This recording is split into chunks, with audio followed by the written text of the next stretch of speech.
Is it mankind's duty to capture the paranormal? And then we travel to a house. A house on the edge of the woods. But this house has a dark secret. A secret you can only see at night. A secret only you can see when it's looking at you. Today on Dead Rabbit Radio. Actually, I'm a lot freaked out. Hey everyone, welcome back to another episode of Dead Rabbit Radio. I'm your host, Carpenter. I'm having a great day. Hope you guys are having a great day too. Hope you guys have some awesome plans for the weekend. I'm supposed to be going to a goth party tonight. A goth-themed party. And I'm thinking about dressing up as a Visigoth. You know, like one of those old-timey... I'm so lazy, I'm just not going to dress up as anything. I'll just walk in, being like, oh, I didn't know there was a theme party. It's Nothing But the Cure is playing. I'll probably buy some Cove cigarettes and smoke those in the corner. That's about as much effort as I'm going to put into it. But somebody who puts effort into every single thing he does. Someone who never quits. Running into Dead Rabbit Command right now. Everyone get on your feet and give it up for our newest Patreon supporter, Jim Crowley. Woohoo, yeah! Wee, yeah! He's jumping up and down, doing jumping jacks, running around. And goth makeup. He's also super goth. Jim Crowley. You're going to be our captain, our pilot this episode. If you guys can't support the show financially, I totally understand. I really, really do. Just help spread the word about Dead Rabbit Radio. That helps out so much.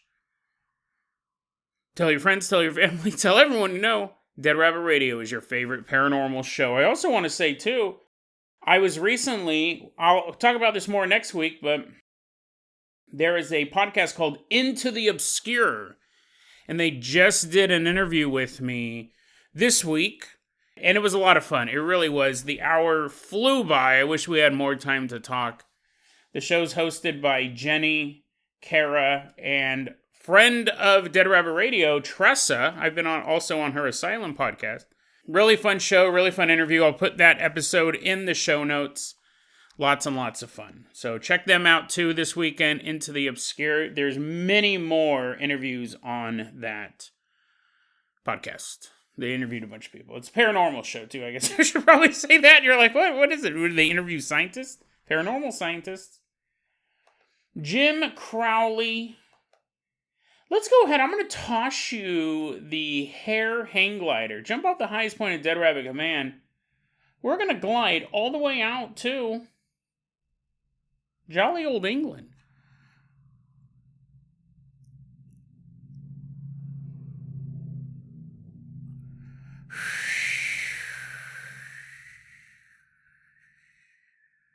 This story actually wasn't on the docket. But when Jim Crowley sent me his email, maybe he doesn't want me to use his full name now that I think about it. Maybe he goes by the name Crowley's Keep. Maybe I should have been clear about that. Anyways, he's like, I've been doxxed. He's like, I wasn't supposed to be connected to your insane podcast. He's burning documents in his office. He's like, it's not me, it's the other Jim Crowley. He said... he goes, if you haven't recorded the episode yet, Crowley is pronounced like cow with an R. That might be the most confusing way. Crowley, it's not Crowley, it's Crowley. I guess that rhymes with cow. But he wrote this little message to me, and it reminded me of, I've thought about covering this in the past. I'll just cover it right now. Let's travel back to 1900s, Victorian England. We're about to meet Aleister Crowley. I say we're about to meet. Everyone on this podcast has probably heard that name at least a dozen times. If you're into the paranormal, Aleister Crowley, he is... this is the reason why I haven't covered this story before. It requires either a ton of background information or I can gloss over all of it because I know you guys know a lot about it. So I'm just going to say Aleister Crowley was a very well-known, very famous magician. Not like cruise ship magician, like let me pull a rabbit out of my hat. but more like magic, more like Magic the Gathering type magic. He wasn't playing those cards either. He's like, oh, I pulled Jack the Ripper, tapped to assassinate 7 prostitutes. No, like magic, like doo-doo-doo, like magic. We know what you mean by magic. This is a paranormal podcast. I don't know why you think you have to keep explaining what magic is. You go, I don't need to explain who Aleister Crowley is, but clearly my audience doesn't know what the term magic is. He was a magician. He cast spells.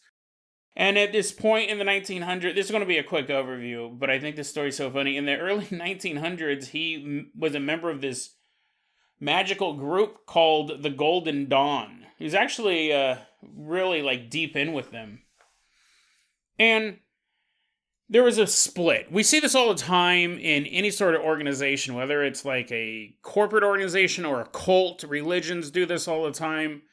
So would a magical lodge. There's a schism.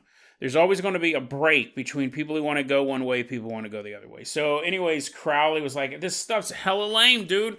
Where's my fireballs? Where's my Shivan dragons? And they're like, that stuff doesn't exist. Those are just on trading cards. And he's like, no, I need the real stuff.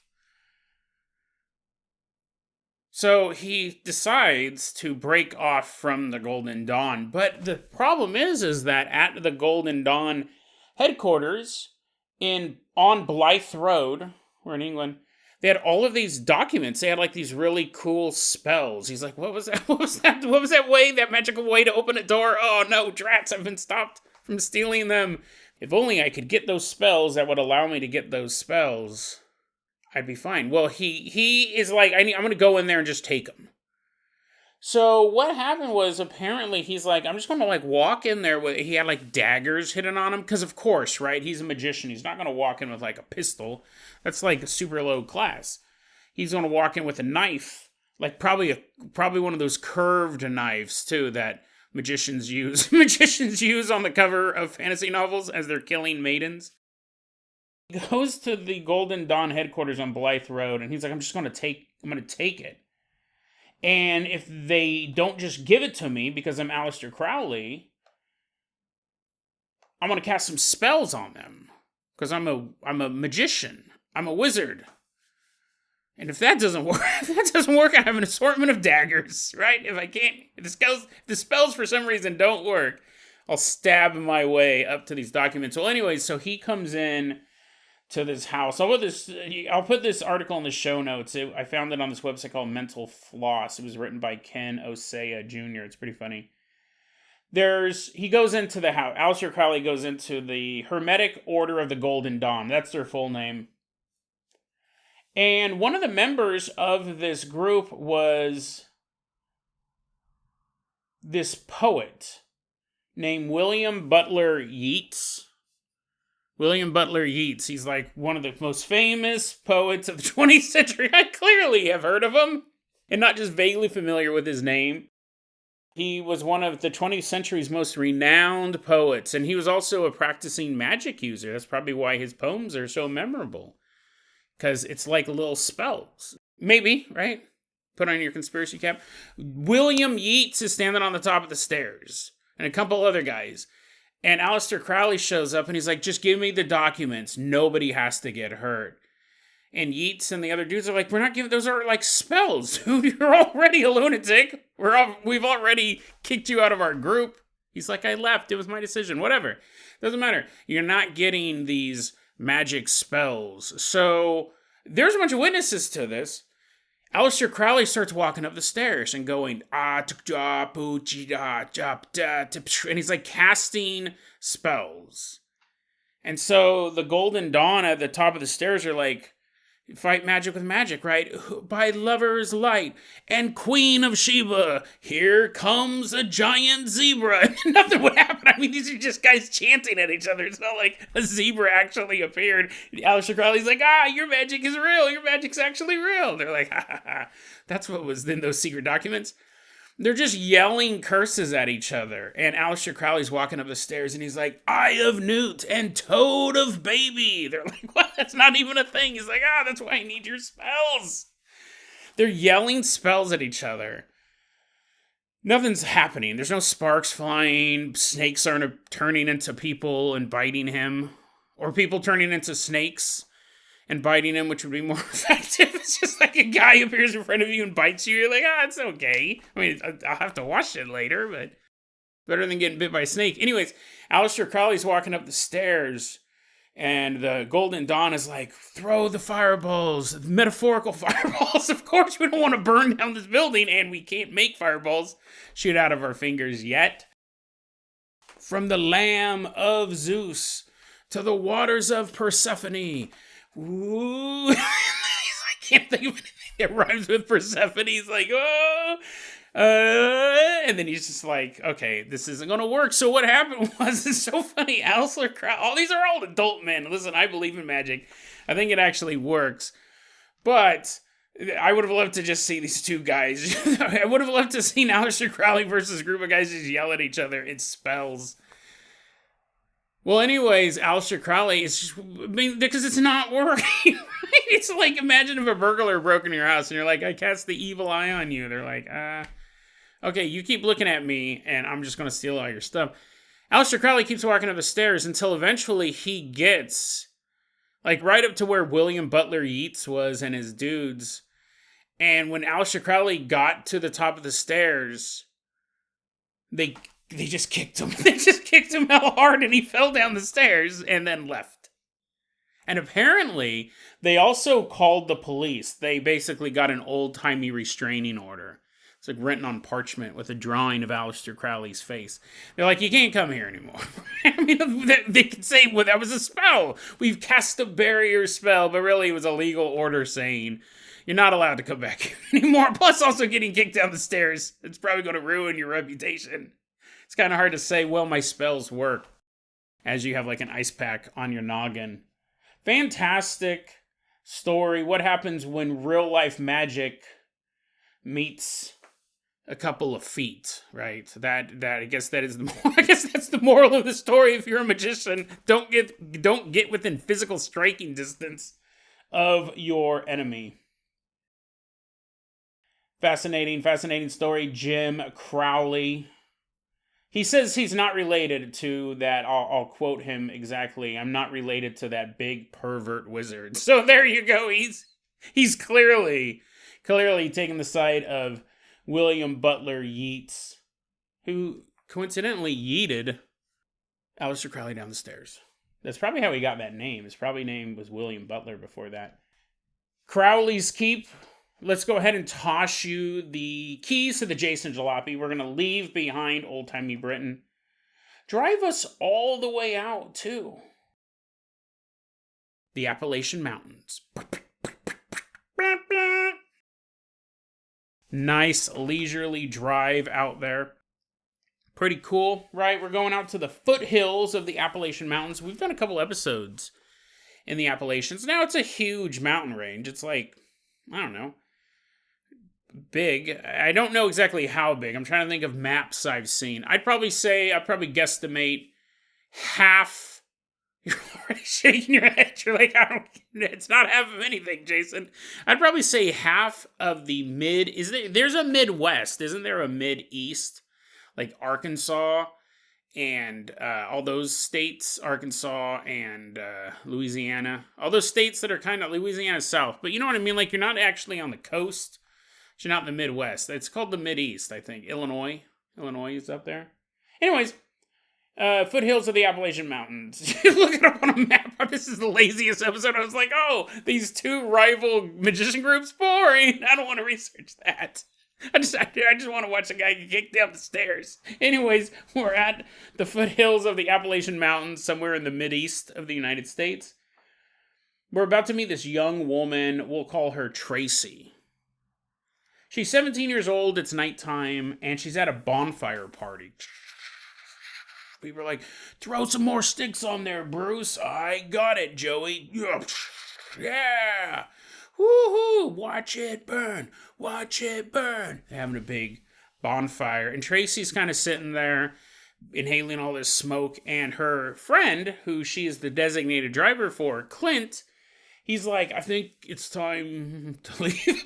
It's Bill Cosby. He's like, oh, the pudding pops in my tummy are making me a little sleepy. Clint is drunk. Like, he's, at a certain point, she thinks he's going to throw up. And he wants to go home, and she is his designated driver. She's like, yeah, let's get out of here. So Clint's in the back seat. Tracy's driving through the foothills of the Appalachian Mountains. They're headed home. They live in this general area. She's been down this road multiple times before and since this event. It's dark out while she's driving around, so not the best visibility. The headlights are doing their job, but she's driving through these secluded roads. She said the town that we lived in was very spread out. A little piece here, you go for a while, a little piece here, go for a while, a little piece there. And she says that there's this hill that they always go through. Again, she's been on this drive so many times. You go to the top of this hill, and it's just like a long descent, and then you're pretty much to where her home was, where her and Clint, their neighborhood. She says she gets to the top of the hill, and something catches her eye. Something catches her eye right when she's at the top. And she looks to the right of the car, so she's looking out the passenger side window. And standing there, or walking very slowly, one of the two, like it must have been moving for it to kind of catch her eye, but she looks over and she sees outside the car, right on the side of the road, she sees a garden gnome. She goes, it looked exactly like a garden gnome would. She had long beard, gnome clothes. You know, kind of like that homemade, hand-stitched clothes. She didn't particularly say it had the big red cone hat. It clearly wasn't a human, though. It looked like a garden gnome statue out there. And when she sees it, she stops the car immediately, and she gets this intense feeling of fear. She's terrified. Because even though it looks like a garden gnome, like a little statue, she can tell it's alive. And it's staring right at her. So she figures, listen, maybe it was all that smoke I was inhaling. Maybe I'm really, really tired. Something has to be going on. I must be hallucinating. And she reached her hand to the back seat. Clint, wake up. Wake up. The pudding pops. Clint, wake up. But she can't get Clint to wake up, and she's just sitting there at the top of this hill, and she's staring at this gnome, and the gnome is staring back at her.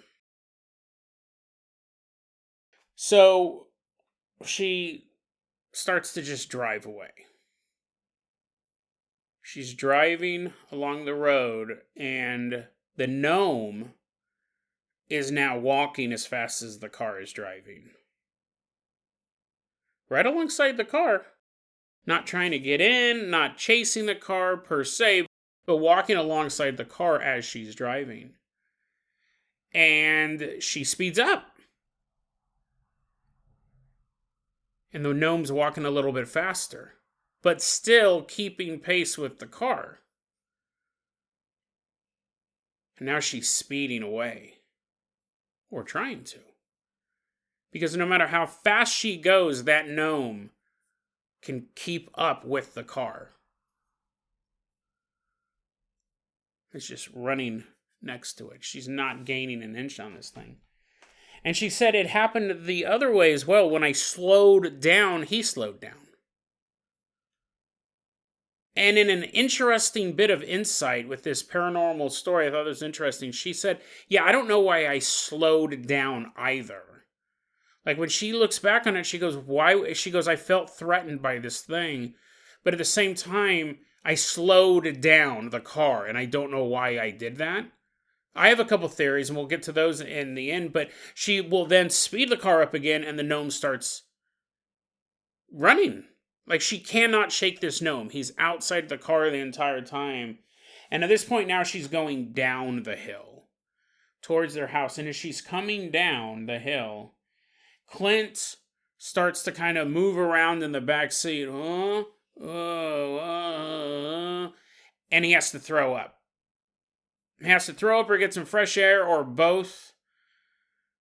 You know, Tracy's got bigger things on her mind, right? There's a gnome outside, but she hears Clint wrestling in the back seat, and he kind of props himself up and begins to roll down the passenger side window of the back seat of the car, and he looks out and begins screaming at the top of his lungs. He sees the gnome as well. At that point, Tracy, pedal to the metal. She's pushing this car as fast as it can go. It's late at night. It's dark. They're in the foothills of the Appalachian Mountains.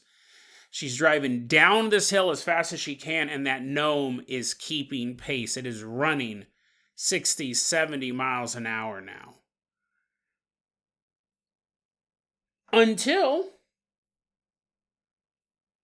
they get to the bottom of the hill. This all started at the top.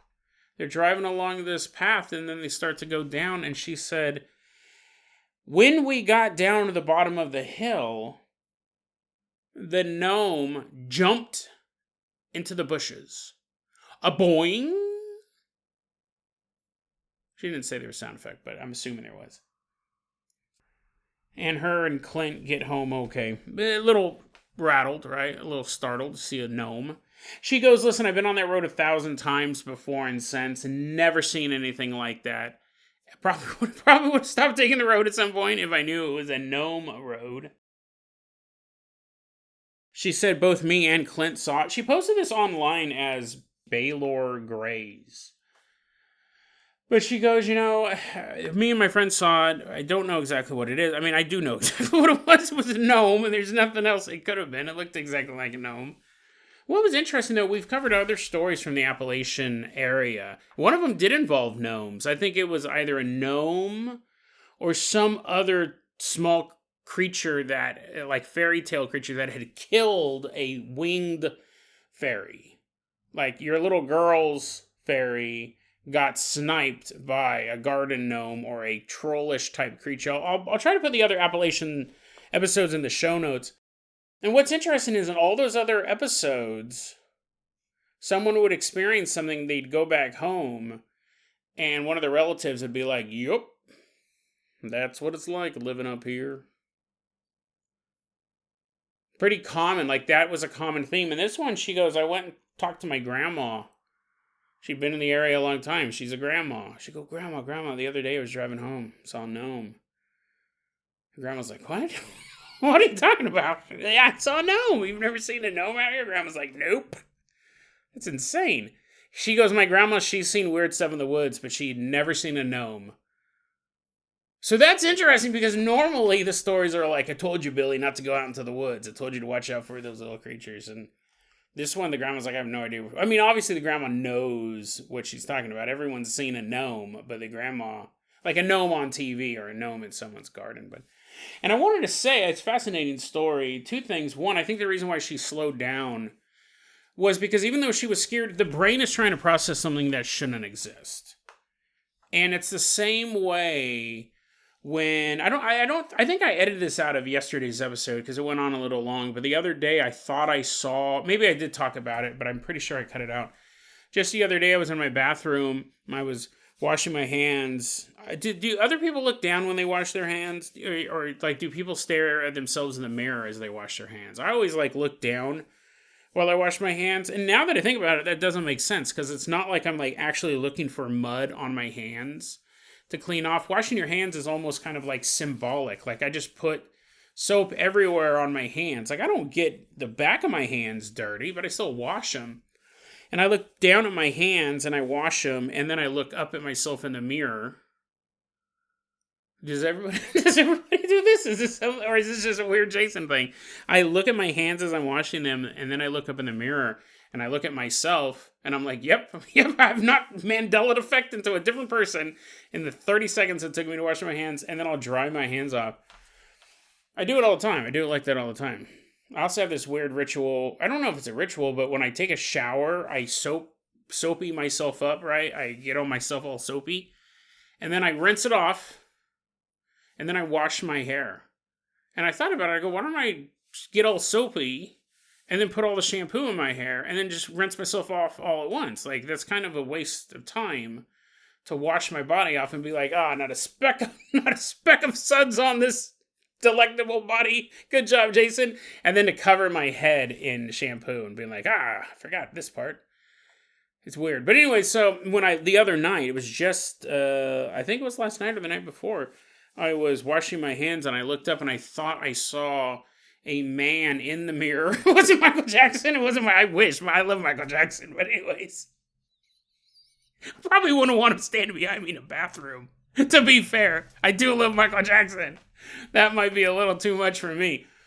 Anyways, I look up, I see a man in the mirror, and it looked like he was kind of walking towards me. Not like super fast like yesterday's story. It was just kind of a weird moment. I look up and I thought I saw someone in the mirror behind me. And I go, And then Sabine was over. My friend Sabine, and I said, hey, because she had to use the bathroom too. I go, hey, just to let you know, I think I just saw someone sneak up behind me. My bathroom's so small. My bathroom can't even hold two people at the same time. She's probably like, what? No, she knows, like, I'm into paranormal and all that stuff. I was like, just to let you know, if you see anything creepy in here, I thought I saw someone sneak up behind me. But this is what I'm getting at. When that happened, I then immediately began to try to replicate it. Like, after I went, I go, wait a second, that's not real. Like, obviously, my bathroom can't hold two people. So it must have been a trick of the light or something. So I started looking down at my hands and lifting my head up real fast. And looking down at my hands and lifting to try to replicate the same movement to see if it was an optical illusion. I couldn't get it to replicate exactly or even close, but I still don't know if that meant anything or if I actually saw something, or there's 100 different factors, right? I'm always on a bunch of different medicine, but I recently went across the state border to buy some real Sudafed. Could have been that. Could have been a bunch of stuff. But anyways, the reason why I say that is, like, you do have a natural tendency to want to try to debunk it. And that's why I think she may have been like, wait a second, I'm driving, it's keeping up, this might be some sort of optical illusion. Even though she was terrified of it, she slows down, and that's just confirming that it's real. Because how many times have we been tricked by an optical illusion or been scared by the sound of something that was a natural noise, but we think it's something else? So I think that's what that is. But I do also want to say this. She's driving on the road, Gnome, gets to the bottom of the hill, Gnome disappears. And this is kind of what I was going to in the beginning, and I'll try not to talk too long about this. We might have to keep Jim Crowley, a.k.a. Crowley's Keep, on standby if we don't get to the dark bathroom story. Save it for Monday. This is an interesting question because I've seen it addressed with Bigfoot specifically. Is it humanity's responsibility, or no, we'll keep that word. We capture animals and put them in zoos so people can learn about animals. We don't do it just because we're a bunch of sickos. We're like, oh, you know what I want to do tonight? Ruin a lion's day. So you go and you grab a lion, you throw him in a box, and then ship to America. Any zoo, USA. The reason why we have zoos are because people who would never, ever see a real-life lion in person before, it's educational. Can go to the zoo and be like, oh, look at that. That's pretty cool looking. He's so walking around, he's all sad. He's all sobbing in the corner. I want my mommy. Listen, it's been decades since I've been to a zoo. Zoos are one of those things that, in theory, I love them. I love that they're real. But on the other hand, it's sad, right? There is a sadness to it. I'm sure that the people who work at the zoos are super nice. I saw this documentary once called The Zookeeper. All the animals talk to Kevin James. So I'm sure, I would assume most zoos, here might be my naivete, but most zoos are probably pretty chill places to go. Don't send me any proof contrary to that. You can tell me I'm wrong. I just don't want to get a bunch of links to, gorillas with scabies and be like, this is where your money goes every time you buy cotton candy or a gorilla-shaped balloon. You gave that. Every time you do that, this gorilla gets one scabie. I'm like, no. It's probably not the best. Like, I would rather be... Here's the question. Would you rather be a gorilla that lives to be 3 because another gorilla steps on your brains? Or would you rather be 23, but you live in a zoo? Keep that question basically makes my next question horrible. Does humanity have a responsibility to capture the paranormal? Like, if we could capture a fairy, capture a gnome, capture a werewolf, and put them in a zoo, not some millionaire or billionaire's private collection that no one gets to see. Imagine if you could go to the zoo. All these people are locked up behind bars. I'm not an animal. Well, you're an animal on a full moon, buddy. You are a werewolf. We wouldn't call it a zoo. We would call it an exhibit house or something like that. And you would walk in there and there'd be a gnome. There'd just be a gnome behind glass. He's still alive, right? He has his little hat. We'll give him a pipe. See a fairy. We see a 3-inch tall little girl with wings flying around. This is super depressing, dude. You're describing jail. You're describing jail for fictional, not fictional, like paranormal creatures. Imagine, though, if you could go. Imagine how cool it would be, right? You go to this zoo. What is it called? I'll call it a zoo, right? We can't church it up that much. It's a zoo. It's probably a step above a prison, honestly. But imagine this. You're sitting at home and your friend calls you up and is like, yo, dude, guess what tonight is? And you're like, what? And they're like, full moon. You're like, what? Awesome, dude. And you put on your full moon jersey, your full moon hat, and you go to the zoo and you see a guy in a cage. And he's like, no, don't watch my torment, my curse, my pain is your enjoyment. And then we're like, yay, feed the werewolf. We're buying peanuts. He's like, I have a nut allergy. I don't even eat peanuts. And then you could watch a man, like right in front of you, turn into a werewolf. That would be amazing. That would be so awesome, right? That would be, and then he's like walking around as a werewolf and stuff like that. And then you're like throwing lamb guts in there. He's eating them up. And then the next morning, you wouldn't be there, right? After he eats the lamb, we're like, it's kind of boring. Now that he's all covered in blood, he's just kind of sitting in the corner reflecting on his life. He's like, oh man, why did I have to be caught? How come I can't be roaming the Romanian wilderness still? We leave, and then by the time the sun comes up, he's just a naked man covered in blood. 2 more shows. Full moon. It's 3 nights. He got 2 more shows. And the rest of the month, he just hangs out in the zoo. He's still behind bars. We couldn't let him out. That would be horrible. But imagine, though, like that. Like, if you could have caught this gnome, you're driving on the road, you just swerve a little. He's keeping up with the car, but we don't know, like, how agile he is. You just swerve a little. And you hit him with the car. And then you throw the gnome in the back seat. Your friend's all drunk in the back seat. He hasn't woken up yet. And he's like, I think I want to throw up. There's an unconscious... You wake up, there's an unconscious gnome on top of you bleeding through his ears. You're like, what? What is going on? What's going on? And you're like, no, I hit him. And then you take him to the doctor or the vet, whoever works on gnomes, and then you take him to the doctor, you take him to Doc, fixes him up. Should we put him in a zoo?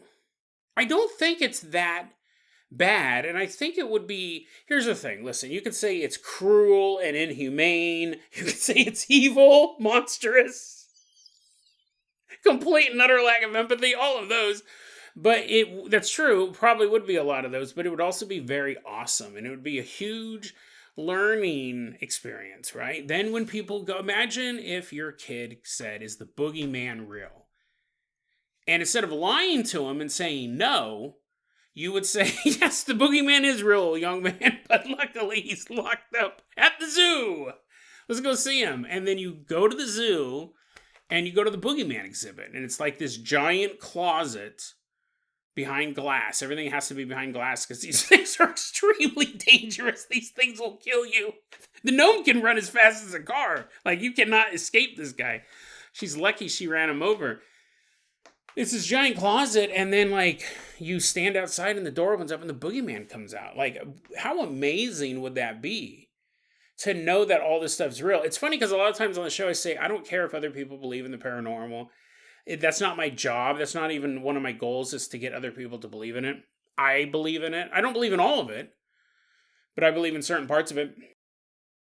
That's true. I think some people make it really, really the biggest point for them to try to convince others, try to get proof. They're never going to believe it. But this, imagine if the boogeyman was in jail. It wouldn't even be a debatable issue. People would be like, what? Ghosts aren't real? And you're like, you open up the newspaper, it's all this week, 10 new ghosts, trapped souls trying to get to heaven. We caught them, guys.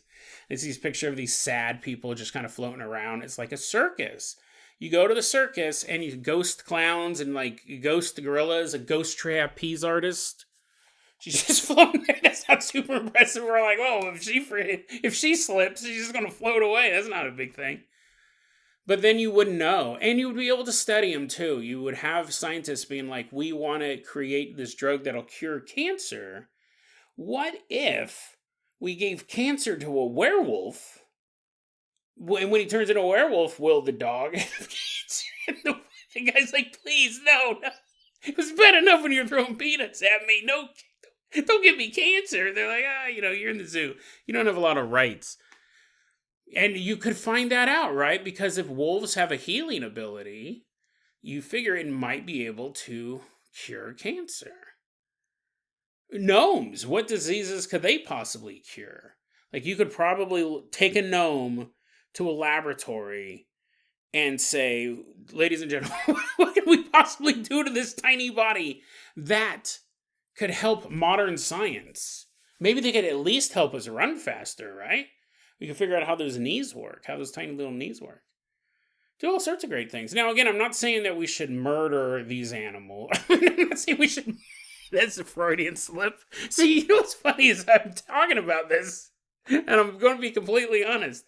In the back of my head, I'm thinking, I'm going to get beat up. I'm going to get beat up by a gnome tonight. Because obviously, if the world of the paranormal is real, and I do believe a lot of it is real, I don't think we live in a bubble. Yes, sure, I'm not in the Appalachian Mountains where this gnome is, but is there like an astral internet where the ghosts in my area could be like, dude, this guy has lost the plot. We've been listening to Dead Rabbit Radio. We don't have choice. We're stuck in his haunted house. We're like, oh great, he's recording another episode. They're all trying to ghost kill themselves. I wonder if a ghost in Oregon could be like, yo, put the word out. He's saying that he's just lost the plot. Now he's talking about running over gnomes and throwing them in jail. Is it possible that like a gnome could come after me? Is that how this podcast ends? They find me with a giant hole in my body. The cops are like, it looks like he got stabbed by a giant hat, possibly red. And if it wasn't red already, it is now because it's soaked in blood. Probably not. Well, the astral internet thing, that's an interesting... I just thought of that. Like, would they... I'll have to save that for a different episode. Because that is super interesting. I've never thought about that before. I think generally we've been under... Now my brain's flipping out on that. The idea that it's fairly regional. That's super interesting. I'm thinking about that. Like, if could a ghost who's haunting a house in Oregon communicate with... Let's get the gnomes out of it, because I think I've pissed them off enough. Can a ghost in Oregon communicate with a ghost in New York? Why or why not? I'm going to have to think about that, because on the one hand, I don't see why they wouldn't be able to. Maybe if they were actually trapped in a haunted house, that would be the one limiting factor. But if it was a ghost that was not particularly stuck in one location, but simply visiting one location, especially if the ghost is like tied to a particular person or an item, does that mean that ghost... Well, you know, it's funny. We did that episode recently about a ghost in a haunted house, haunted gas station, who is limited to the information in that gas station. So that might answer that. So I guess I can talk as much trash about gnomes as I want. They're not going to find out. What a fun way to end the week. I know a lot of you guys probably think he's really phoning in these endings. They're not as spooky or creative as they used to be, and you're right. I wouldn't say I'm phoning them in. The endings, that for a couple hundred episodes, the endings are really on point, but I remember thinking that I can't do that as much anymore. It's too hard. Maybe it is. They're like, Jason, that's the definition of phoning it in. But no, I remember for a while. But you know, it's so funny just to sit back and reminisce about this podcast. Like, it's been going on for 5 years. Like, it's gotten to the point where there is a retro rabbit. There are older episodes. There are older ways the show is done and all that stuff. But anyway, I don't want to end it by saying how grateful I am of the show. I've done that a couple times this week. Jim Crowley, a.k.a. Crowley's Keep. We're going to have you back for Monday to be in the Carpenter Copter, to finally get to that story about the dark bathroom. I'm glad I was able to hang out with you guys today. I would like to hear what you guys have to think about. Should we capture cryptids? And I see, it's so funny. I'll end it on the Bigfoot thing, because this is important. Matt Moneymaker, he is a big Bigfoot expert. I saw him speak live at the George Norrie event over the summer. I never really followed his career. I think he's pretty cool. Like, the hour that he spoke, he said some really interesting things. One, about that he believes Bigfoot is a biological creature, not interdimensional, because it has a migration pattern. We see it in North America, Asia, and like Russia area. So like high up East Europe, Asia, that. He goes, if it was an interdimensional thing, we'd see it in South America. We'd see it on islands. We'd see it in Antarctica. We don't see it anywhere. It looks like the migration pattern of a natural animal. Super fascinating. I never thought about it before. Another thing he goes, because people were talking about capturing Bigfoots, he goes, you can't. He goes, not that you physically can. I'm sure that you can, but that's so inhumane. Because the Bigfoot, if it's a biological creature, especially one that is as intelligent as we think they are, that would be like throwing a person in a jail. And again, that was something I go, I don't care if other people believe, but at the same time, I also don't think we should destroy evidence or opportunities for people to look at whether or not this stuff is real. And capturing a gnome, or capturing a fairy, or a chupacabra, some of them are dumber than others. Like, obviously, chupacabra is as dumb as brick. We got a lot of stupid cryptids out there that just are... If the chupacabra even exists, he's one of the cryptids that I'm pretty sure doesn't. But, I mean, if you have a Bigfoot that's an actual, like, human, some break off the human chain, probably don't want to put him in jail, but a gnome, right? Even though it looks human... and has human emotions and human face and human intelligence. If you had a gnome in jail, if you had a gnome in this existence house, or whatever I called it, exhibit house, that would be cool. You could go and you could tell your kids about gnomes, and you could look at one safely behind glass. Then you go to the fairy exhibit. Then you could go to the troll exhibit, like you were walking over this bridge and there's like this giant monster underneath it trying to eat your kids. Laughs all around. It'd be fantastic. So I'm curious. This is your homework for the weekend. Let me know. You can hit me up all these different ways. People always ask how to contact me. They're all in the end, but deadrabbitradio@gmail.com is probably the quickest way. Would you, if it was possible for you, or in the YouTube comments, of course, as well, is it... Two things. If we could capture these paranormal animals, if we could possibly capture these paranormal entities, should we? And if we can, should we put them on public display? Should we have them in exhibit houses with bars and charge admission and balloons in the shape of these guys, but not a zoo? Should we do that? Yay or nay? That's your homework for this. Okay, I'll admit this is a pretty lazy ending. I'm like, you decide. You decide how to end it. DeadRabbitRadio@gmail.com is going to be our email address. You can also hit us up at Facebook.com/DeadRabbitRadio. TikTok is @DeadRabbitRadio. Dead Rabbit Radio is the daily paranormal, conspiracy, and true crime podcast. You don't have to listen to it every day. I'm so glad you listened to it today. Have a great weekend.